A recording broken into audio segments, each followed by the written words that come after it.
Hello welcomes everyone, welcome to agriculture history 333। एक बार फिर से हमारे इस यूट्यूब चैनल पर आप सभी लोगों का बहुत बहुत स्वागत है।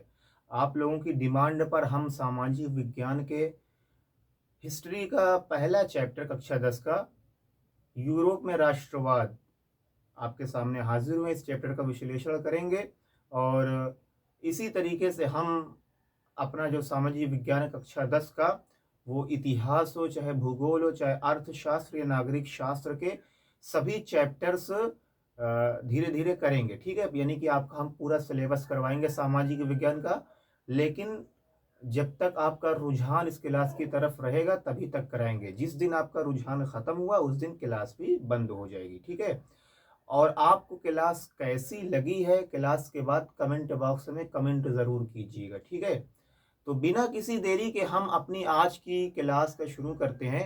आज का जो हमारा टॉपिक रहने वाला है वो कक्षा 10 सामाजिक विज्ञान का पहला चैप्टर यूरोप में राष्ट्रवाद।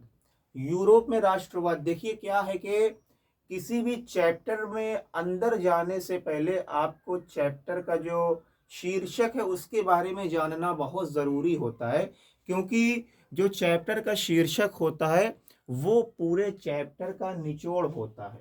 जो अब देखिए लिखा है यूरोप में राष्ट्रवाद, इसी 3 शब्द में आपका पूरा चैप्टर सिमटा हुआ है। ठीक है, तो पहले हम इसी का विश्लेषण करेंगे, आखिर ये यूरोप क्या है।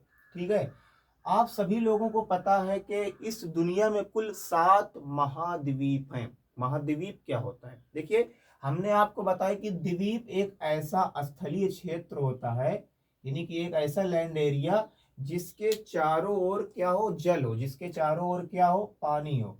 ठीक है, वो क्या कहलाएगा, द्वीप कहलाएगा। वो क्या कहलाएगा, वो द्वीप कहलाएगा। ऐसा स्थलीय क्षेत्र जिसके चारों ओर जल हो वो क्या कहलाएगा, द्वीप कहलाएगा। जब यही द्वीप बहुत बड़े आकार में हो जाता है तब भी हम उसे क्या कह देते हैं, महाद्वीप कह देते हैं। ठीक है, द्वीप के आगे हम महा लगाते हैं, यानी कि जब ये लैंड एरिया बहुत बड़ा जमीन का टुकड़ा है जिसके चारों ओर पानी हो, बहुत बड़ा जमीन का टुकड़ा है जिसके चारों ओर पानी हो, तो हम उसे क्या कहेंगे, महाद्वीप कहेंगे। इस पूरी दुनिया में 7 महाद्वीप हैं, जैसे कि आपका एशिया हो गया, अफ्रीका हो गया, ऑस्ट्रेलिया हो गया, उत्तरी अमेरिका महाद्वीप, दक्षिणी अमेरिका महाद्वीप। उसी तरीके से एक महाद्वीप का नाम है यूरोप। उसी तरीके से एक महाद्वीप का नाम है यूरोप। ठीक है, तो यूरोप क्या एक महाद्वीप का नाम है। राष्ट्रवाद का मतलब होता है देश प्रेम, देश से प्रेम, देश से मोहब्बत करना क्या कहलाता है, राष्ट्रवाद कहलाता है। तो यूरोप में राष्ट्रवाद यानी कि यूरोप जो महाद्वीप था उसमें लोगों के अंदर देश प्रेम की भावना कैसे उत्पन्न हुई, क्यों उत्पन्न हुई, कब उत्पन्न हुई, कहां से उत्पन्न हुई, इसी सब के बारे में इस चैप्टर में पढ़ना है। यूरोप महाद्वीप में देश प्रेम, लोग अपने देश से मोहब्बत कैसे करने लगे, पहले नहीं करते थे, अब क्यों जो लोग अपने देश से मोहब्बत करने लगे, कहाँ से ये प्रक्रिया शुरू हुई, कहाँ से ये राष्ट्रवाद यानी कि देश प्रेम की भावना शुरू हुई और कब शुरू हुई, तो इन्हीं सब के बारे में हम इस चैप्टर में पढ़ने वाले हैं। ठीक है, तो यूरोप एक महाद्वीप का नाम है और राष्ट्रवाद का मतलब होता है देश प्रेम, देश से मोहब्बत करना। ठीक है, तो सबसे पहले जो राष्ट्रवाद की भावना उत्पन्न हुई थी वो फ्रांस से उत्पन्न हुई थी। कहां से उत्पन्न हुई थी, फ्रांस नामक देश से उत्पन्न हुई थी। तो प्रश्न पूछा गया है पिछली साल आपके बोर्ड एग्जाम में, कक्षा 10 यूपी बोर्ड एग्जाम में, कि यूरोप में राष्ट्रवाद का उदय सर्वप्रथम कहां से हुआ। यूरोप में राष्ट्रवाद का उदय सर्वप्रथम कहां हुआ था, फ्रांस में हुआ था। यूरोप में राष्ट्रवाद का उदय सर्वप्रथम कहां हुआ था, फ्रांस में हुआ था। बहुत ही ज्यादा इंपॉर्टेंट क्वेश्चन, नोट करके आप लोग लिख लेंगे। पहले चैप्टर का नाम डाल लेंगे यूरोप में राष्ट्रवाद, फिर नीचे लिखेंगे राष्ट्रवाद का अर्थ क्या होता है, देश प्रेम। आगे पहला पॉइंट आप यही बना के लिख लेंगे, यूरोप में राष्ट्रवाद का उदय, राष्ट्रवाद का प्रारंभ सबसे पहले फ्रांस में हुआ था। सबसे पहले कहां पर हुआ था, सबसे पहले फ्रांस में हुआ था। ठीक है, जिसे हम फ्रांसीसी क्रांति कहते हैं, जिसे हम फ्रांसीसी क्रांति कहते हैं। क्रांति का मतलब होता है बदलाव लाना। फ्रांस में बदलाव आ गया, पहले जो होता था वो पूरा बदल गया। पहले क्या होता था कि वहां पर राजा रहता था, राजा का राजा जो चाहता था वो करता था, उस पर किसी भी प्रकार की कोई रोक टोक, किसी भी प्रकार का कोई अंकुश नहीं होता था। ठीक है, तो फ्रांस की क्रांति ही राष्ट्रवाद के उदय का प्रमुख कारण बनी। ठीक है, एक बात आप लोग देखिए कि राष्ट्रवाद की शुरुआत कहाँ से हुई थी? फ्रांस से हुई थी, और धीरे धीरे धीरे धीरे ये पूरे यूरोप में फैल गई। जैसे नहीं होता कि आपकी क्लास में मान लीजिए कोई एक लड़का बहुत अच्छी पेन खरीद के लाया, ठीक है, तो क्या होता है कि वो पेन इतनी अच्छी रहती है कि उसको देखकर एक और लड़का लिया, फिर उसको देखकर और दो लड़के लिए, फिर और दो लड़के लिए। इसी तरीके से क्या होता है कि वो पेन पता चला कि पूरा क्लास खरीद कर लेकर चला आया। ठीक है, वो पेन पूरा क्लास खरीद कर लेकर चला आया। ठीक है, इसी तरीके से फ्रांस में राष्ट्रवाद का उदय हुआ, फ्रांस में क्रांति आई। ठीक है, फ्रांस में क्रांति आई थी 14 जुलाई 1789 ईस्वी में। फ्रांस में क्रांति आई थी 14 जुलाई 1789 ईस्वी में फ्रांस में क्रांति आई थी। ठीक है, जब फ्रांस में क्रांति आई तो और जो रूस हो गया, जर्मनी हो गया, इटली हो गया, यहाँ के लोगों के अंदर भी देश प्रेम की भावना उत्पन्न हुई कि अरे यार, फ्रांस के लोगों ने तो अपने देश को आज़ाद करवा लिया, अपने वहाँ के लोग अपने देश से मोहब्बत करते हैं, हम अपने देश से मोहब्बत प्रेम नहीं करते। ठीक है, तो फ्रांस की क्रांति का परिणाम ये हुआ कि और जो यूरोप के तमाम देश थे, ठीक है, यूरोप एक महाद्वीप है, जिस तरीके से हमारा एशिया महाद्वीप है, तो एशिया में तमाम देश हैं। आपका इंडिया हो गया, पाकिस्तान हो गया, बांग्लादेश हो गया, नेपाल हो गया, भूटान हो गया, अफगानिस्तान हो गया, ईरान हो गया, इराक हो गया, तमाम देश हैं। उसी तरीके से आपके यूरोप में भी बहुत सारे देश हैं। आपका फ्रांस हो गया, रूस हो गया, इटली हो गया, जर्मनी हो गया, स्कॉटलैंड हो गया, इंग्लैंड हो गया, तमाम ऐसे देश थे। ठीक है, तो जब फ्रांस में क्रांति आई तो फ्रांस कहते नहीं कि देखी देखा, नकल करके, नहीं, ठीक है, तो कुछ चीज़ों की नकल करना भी अच्छी बात होती है। जैसे आपका एक फ्रेंड है, वो रोज याद करके आता है, जो होमवर्क दिया जाता है वो पूरा करके आता है, जो घर से लर्न करने के लिए दिया जाता है वो घर से लर्न करके याद करके आता है, तो आप उसकी नकल कर सकते हैं। ठीक है यार, ये याद करके आता है, हम भी याद करके आएंगे, इस तरीके की भावना आपके अंदर होनी चाहिए। ठीक है, तो फ्रांस की क्रांति ही कारण बनी कि और जो तमाम देश थे यूरोप के अंदर, उनके अंदर भी देश प्रेम की भावना जागृत हुई कि हम भी अपने देश को आज़ाद करवाएंगे। ठीक है, तो फ्रांस की क्रांति 14 जुलाई 1789 ईस्वी में हुई थी। फ्रांस की क्रांति 14 जुलाई 1789 ईस्वी में हुई थी। जिस समय फ्रांस की क्रांति हुई थी, उस समय फ्रांस का राजा एक लुई 16वां नाम का बादशाह हुआ करता था। कौन था? लुई 16वां नाम का एक बादशाह हुआ करता था। जिस समय फ्रांस की क्रांति हुई थी, उस समय लुई 16वां नाम का एक शासक था, एक राजा था, जो पूरे फ्रांस पर अपना शासन करता था, जो पूरे फ्रांस पर अपना शासन करता था, अपना राज्य चलाता था। ठीक है, देखिए, कोई ना कोई कारण होता है। यदि आप किसी के खिलाफ खड़े होंगे, किसी के खिलाफ आवाज बुलंद करेंगे, तो ऐसे तो है नहीं कि आप किसी को बिला गलती के, बिला वजह दो चार झापड़ लगा देंगे, बिला वजह उसके खिलाफ नारेबाजी करने लगे। कोई ना कोई कारण होगा, कोई ना कोई वजह होगी, ठीक है, तब आप उसके खिलाफ आवाज बुलंद करेंगे। तो आखिर फ्रांस के लोगों ने लुई 16वां के राजा के, यानी कि जो वहां का राजा लुई 16वां था, उसके खिलाफ क्यों आवाजें बुलंद की? फ्रांस की क्रांति के आखिर कारण क्या थे?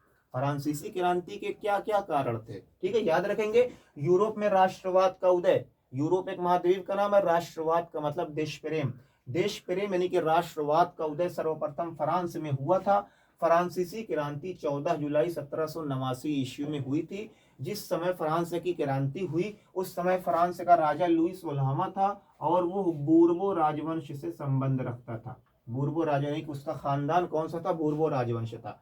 आखिर क्यों फ्रांस के लोगों को क्रांति लानी पड़ी? क्यों फ्रांस के लोग क्रांति लाए? क्यों आखिर वहां के लोगों ने राजा के खिलाफ विद्रोह कर दिया? तो फ्रांसीसी क्रांति के कारण, most important for UP board exam point of view, ठीक है, फ्रांसीसी क्रांति के कुछ कारण जो यहाँ पे हमने लिखे हुए हैं। तो फ्रांसीसी क्रांति का सबसे बड़ा कारण था अयोग्य शासक। अयोग्य मतलब कि जो योग्य ना हो वो भी राजा बन जाता था। पहले ये प्रथा चली आ रही थी कि यदि आप राजा हैं तो आपके बाद आपका बेटा, सबसे बड़ा बेटा राजा बनेगा, और उसके बाद उसका बेटा राजा बनेगा, उसके बाद उसका बेटा राजा बनेगा। यानी कि राजा जो बनेगा उसी खानदान से बनेगा, कोई दूसरा आदमी राजा नहीं बन सकता। ये नियम होता था। ठीक है, अब मान लीजिए ठीक है, एक आदमी है जो मान लीजिए हम राजा, हम उस काबिल हैं गद्दी पर बैठने के, हम शासन अच्छे से चला ले रहे हैं, लेकिन अब जो हमारा बेटा है उसको राजकाज, राजपाठ, इस तरीके कोई पाठ, उसको किस तरीके से शासन करना है, किस तरीके से शासन नहीं करना, उसको एक अक्षर भी शासन का बड़ा शाह तक नहीं आता उसको, ठीक है, लेकिन फिर भी वो राजा बन गया। क्यों? क्योंकि वो हमारा बेटा, इसलिए वो राजा बन गया। उसको किसी भी प्रकार का कोई मैनर नहीं है, योग्य नहीं है, ना काबिल है, उसको कोई काबिलियत नहीं है कि उसे राजा बनाया जाए, लेकिन चूंकि वो हमारा बेटा था इसलिए वो राजा बन गया। ठीक है, तो फ्रांसीसी क्रांति उस जमाने में ये हुई, तो जो वहां का जो राजा था वो काफी ज्यादा अयोग्य था। जो लुई 16वां था वो राजा बनने के काबिल नहीं था। ठीक है, उसके पिताजी राजा थे तो ये भी राजा बन गया था। ठीक है, अयोग्य शासक था कि मतलब ना जनता की कुछ परवाह है, जनता भूखे मर रही है, खा रही है, क्या कर रही है, भूकंप आ रहा है फ्रांस में कि सूखा पड़ रहा है, बाढ़ आ रही है, इससे लुई 16वां को कोई मतलब नहीं होता था। बस हमें ऐशो आराम चाहिए, हमें किसी भी प्रकार की कोई दिक्कत ना हो, हमारा आराम हो, हमें आराम रहे, बाकी जनता को कुछ भी हो उससे हमें कोई सरोकार नहीं, कोई मतलब नहीं है। ठीक है, मध्यम वर्ग का उदय, सबसे पहले अयोग्य शासक यानी कि राजा उस काबिल नहीं था कि वो राजा बन सके, सिर्फ वो पुश्तैनी बदौलत राजा बन गया था। ठीक है, एक नए वर्ग का उदय, मध्यम वर्ग का उदय हो गया था। यानी कि उस जमाने में क्या होता था कि समाज में कुछ लोग, जैसे हमने आपको बताया कि फ्रांस का समाज 3 भागों में बटा हुआ था। कौन सा था? प्रथम वर्ग, द्वितीय वर्ग और तृतीय वर्ग। ये सब डिटेल में पढ़ाया हुआ है आपको कक्षा 9 में हमने। ठीक है, प्रथम वर्ग में आते थे पादरी लोग, द्वितीय वर्ग में आते थे अमीर धनी लोग, और तृतीय वर्ग में आ गए छोटे मोटे जो अध्यापक प्राइवेट स्कूलों में पढ़ाते थे, मजदूर आ गए, किसान आ गए। ठीक है, तो उस जमाने में ये 3 था, जिसमें से प्रथम और द्वितीय वर्ग के लोगों को सरकार को टैक्स यानी कि कर, जिसे हम कहते हैं लगान, नहीं देना पड़ता था, जबकि तृतीय वर्ग के लोगों को सरकार को टैक्स देना पड़ता था। ठीक है, तो ये 3 वर्ग थे। लेकिन उस जमाने में एक नए वर्ग का उदय हुआ फ्रांस में, जिसमें कौन लोग आते थे? शिक्षित लोग आते थे, शिक्षित लोग आते थे, और ये लोग चाहते थे कि फ्रांस में ये राजशाही शासन दो, यानी कि राजा, आज ये राजा है, उसके बाद उसका बेटा राजा बनेगा, उसके बाद उसका बेटा राजा बनेगा, ये बिल्कुल खत्म हो जाए। ठीक है, जो मध्यम वर्ग के शिक्षित लोग थे ये चाहते थे कि ये जो राजतंत्र है हमारे देश में, राजा शासन करता है, ये खत्म करके हमारे देश में प्रजातंत्र लागू किया जाए।